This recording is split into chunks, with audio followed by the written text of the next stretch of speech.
Tonight, tornado alerts and a state of emergency as we come on the air. Several reported twisters, homes and structures destroyed. Deadly weather up and down the East Coast as the holiday weekend begins. Rob Marciano standing by. President Trump bashing the Mueller report. After previously claiming complete exoneration, the president now calling statements made about him, quote, BS. Democrats issuing a subpoena for the full report. Judgment Day for the mother and father who abused, chained, and tortured their 12 children for years. The parents in tears as some of their children appear to defend their actions, asking the judge for mercy. The fiery rescue on the highway, 4 people pulled from 2 burning cars, the vehicles completely in flames. Also tonight, the protests growing because of this video. Why 2 officers say they jumped from their cruisers, immediately firing into a car with a couple inside. And we'll take you to Paris as the faithful march on from the ashes of Notre Dame on this Good Friday. And the new information tonight is a computer glitch to blame for that fire growing out of control. This is ABC World News Tonight with David Muir. And good evening. It's great to have you with us on a busy Friday night. I'm Tom Yamas, in for David. And we begin tonight with the tornado threat and the severe weather moving up the East Coast tonight. A state of emergency in Mississippi right now, the 3rd day of a deadly storm system. Treacherous travel this holiday weekend, white knuckle driving, you see it there on I-95 in Darien, Georgia. Atlanta firefighters rescuing a truck driver from underneath a fallen tree. And the wreckage of a home after a tornado in Franklin County, Virginia. The radar showing the dangerous storms on the move. The tornado watches in Raleigh up to D.C. and even Baltimore. ABC's David Curley starts us off in Washington, where they're bracing for the storms to hit. This is the danger tonight, tornadoes. This one touching down in Virginia, picking up debris before the witnesses take cover. When residents emerged in Franklin County, the tornado had taken its toll. The strong winds toppling trees, turning deadly. An 8-year-old girl in Florida killed when a tree struck the home she was in. And an Atlanta truck driver rescued, cut out of his crushed cab. To the north, our Zachary Quiche is in Raleigh. Here in Raleigh, this wet ground from lots of rain and now these storms are knocking out these huge trees, and it's just getting started. The storm started before dawn. A gash ripped in a Georgia apartment building. The roof of a Knoxville apartment building torn away. I didn't know what was going on. I was shaking. I was shocked. Along with those heavy winds, heavy rains. This along the Georgia-Florida border. I am right in the middle of the heart of a tornado storm right now. The storm's cutting power for thousands and more than 1,000 flights canceled. Overnight, 8 tornadoes in Mississippi, the town of Morton taking a direct hit. And then it just went through in just a matter of seconds, and it was over. I mean, out of blue. Homes crumbled and cars crushed by the high-end EF2 tornado with winds over 130 miles an hour. The rain has just picked up again here, and the Mid-Atlantic's preparing for a very rough night tonight. Those tornado warnings in effect till midnight. The strong storm could be bringing winds up to 70 miles an hour. Tom? Our David Curley leading us off tonight. David, thank you. Let's get right over to Rob Marciano. He's by the West Side Highway here in New York. And Rob, let's time out the storm. Well, Tom, there is so much wind energy over the Mid-Atlantic right now, but these storms stretch all the way down into South Florida. Look at the radar scope, even reaching back in through parts of Memphis. But clearly, North Carolina and Virginia are the hot spots tonight. Raleigh, first time you've had a moderate risk issue in 3 years. So let's time things out and show you the storms getting up through D.C. and Philadelphia, New York City by daybreak, and then getting the heavier rain, and really for much of Saturday morning through New England, so much so we expect flash flood watches for nearly all of the Northeast. A little bit quieter on Sunday, but the next few hours, Tom, will be dangerous. Tom? All right, we'll stay monitoring the storm throughout the weekend. Rob, thank you. We do move on now to the fallout from the Mueller report. President Trump turning from triumph now to anger.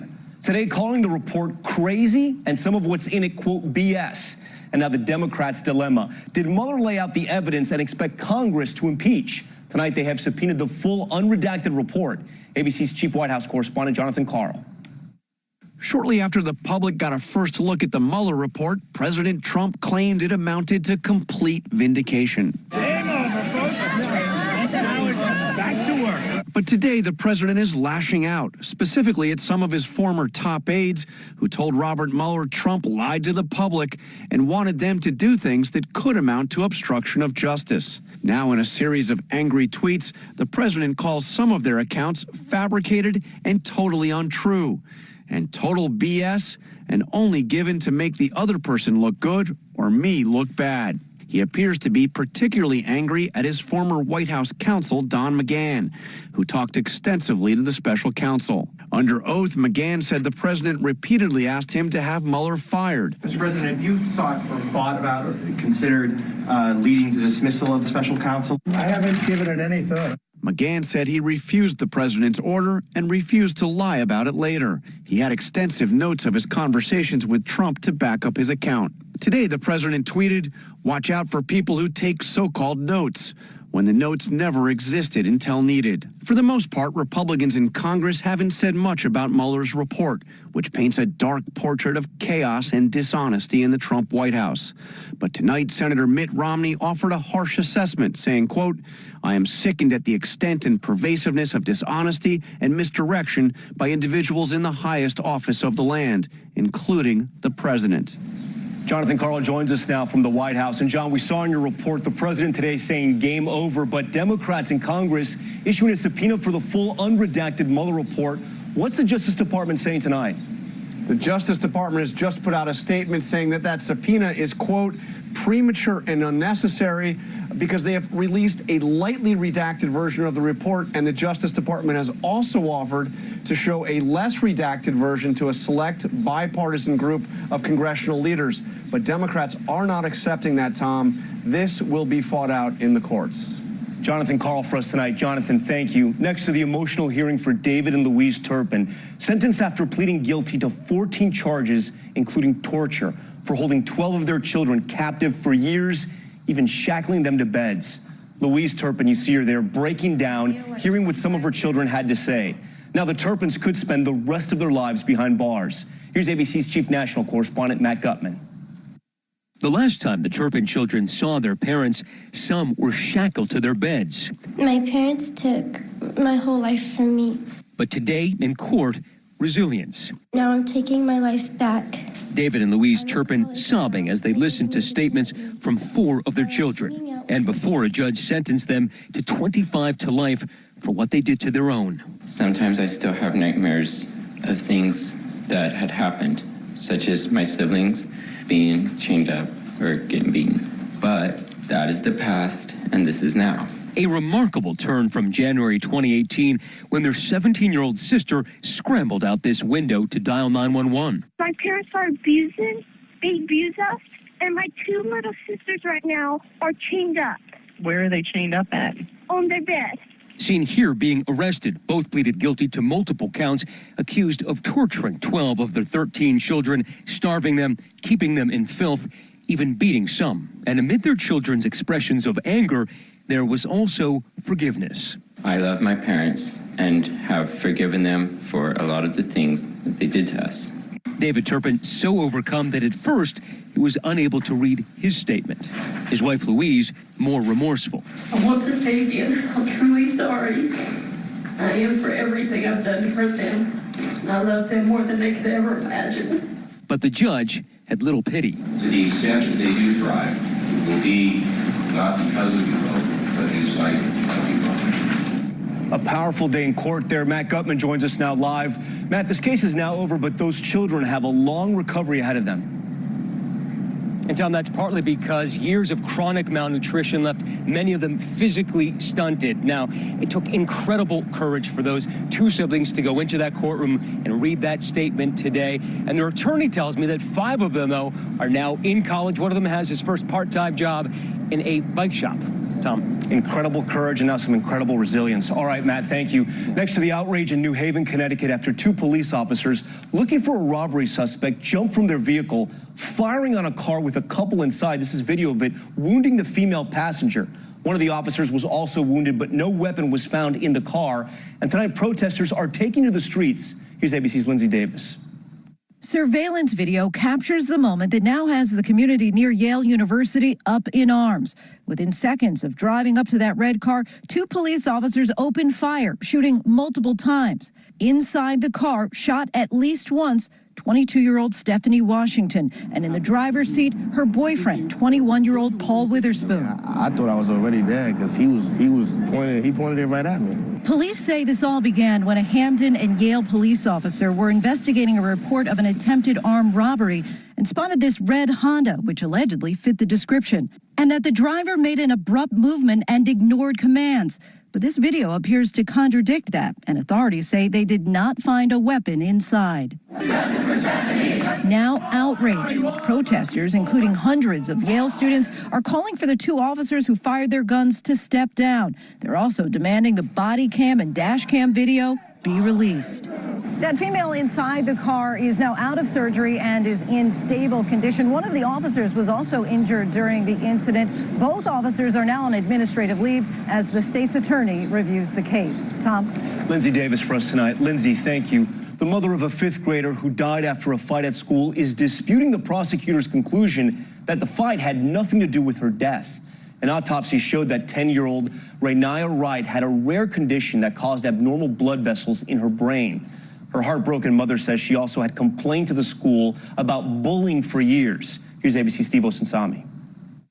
Parents who are demanding answers, wanting to know how this South Carolina fifth grader could lose her life after a fight at this grade school, are shocked tonight.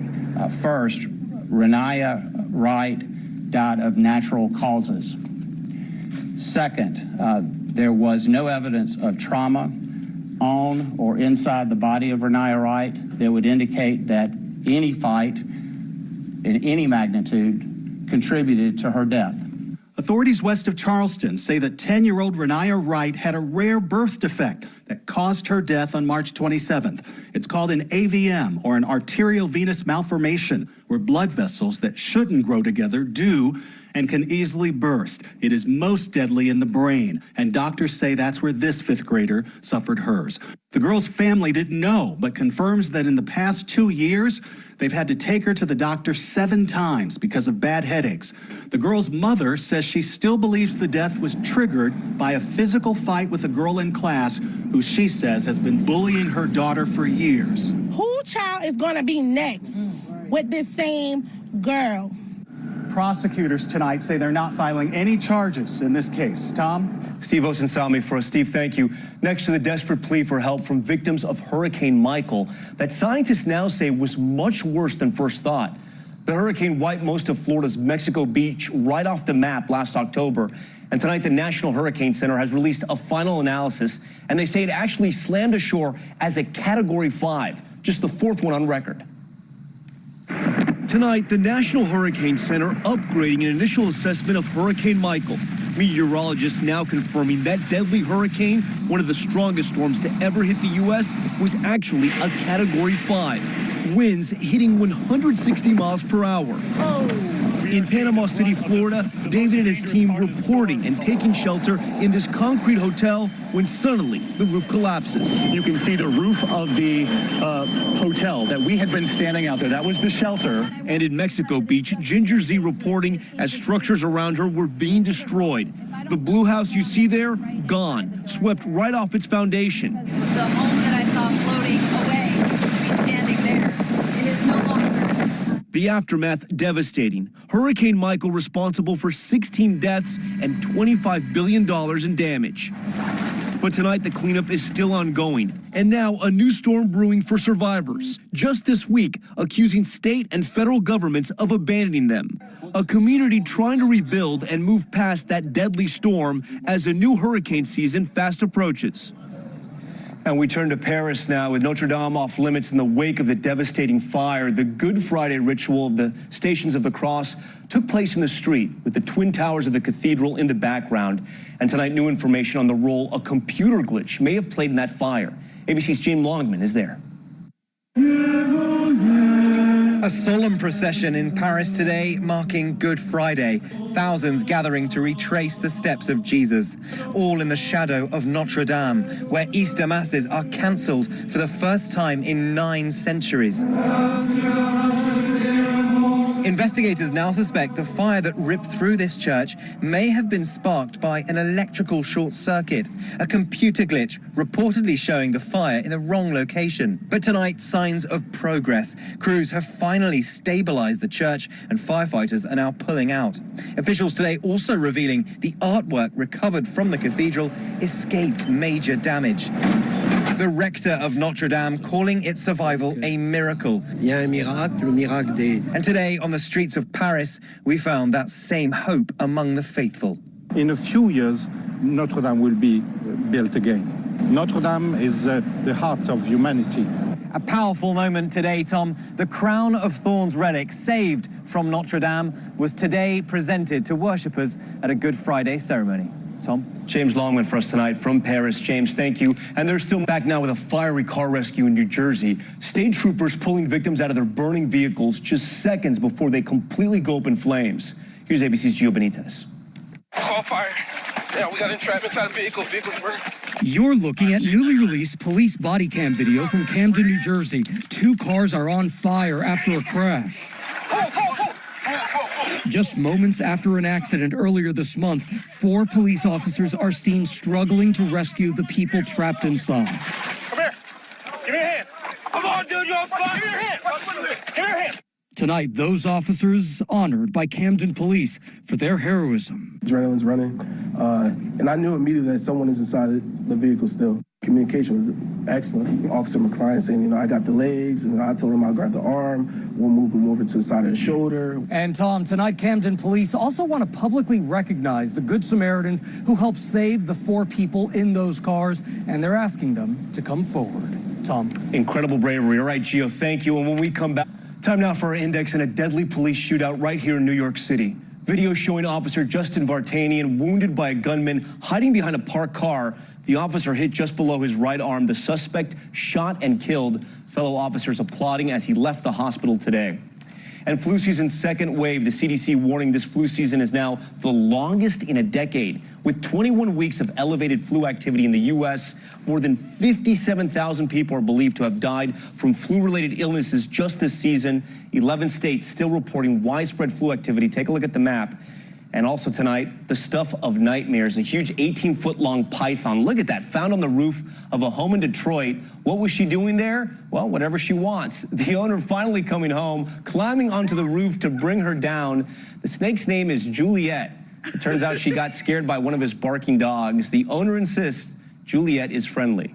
We will take his word for that. Think about that. America Strong, the puppy no one wanted to adopt until someone realized he was actually a perfect match.